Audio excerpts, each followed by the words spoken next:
মৃত্যুকে আলিঙ্গন করে নিয়েছি, এখন শুধু আনুষ্ঠানিকতা বাকি।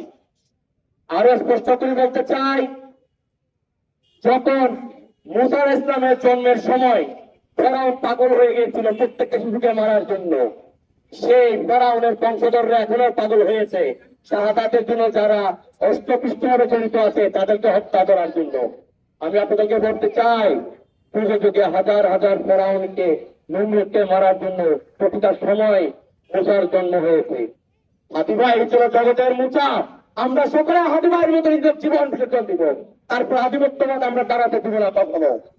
আপনাদেরকে স্পষ্টভাবে বলতে চাই, ভাই মৃত্যুর ভয়টা আমাদেরকে দেখিয়েন না। আমরা তো মৃত্যুকে তো আগে বরণ করে নিয়েছি, এখন আমরা রাস্তায় নেমেছি, তখন গুলিটা সে বিদে। এই জন্য আপনাদেরকে বলতে চাই, আমাদেরকে মৃত্যুর ভয় দেখিয়েন না। আপনারা ভয় পান কারণ আমরা রাস্তার মধ্যে প্রকাশ্য মরার জন্য আসি, আর আপনারা চোর চান্নার মতো লুকায় লুকায় পালিয়ে থাকেন। দেশের মধ্যে রাখতে পারেন না, দেশের বাইরে পালিয়ে যান। আপনাদের আম্মা শেখ হাসিনাও পালিয়ে গিয়েছে, আপনারাও পালিয়ে যাবেন। চোর চারটার মতো বেঁচে থাকবেন, আমরা সিংহের মতো বেঁচে থাকবো।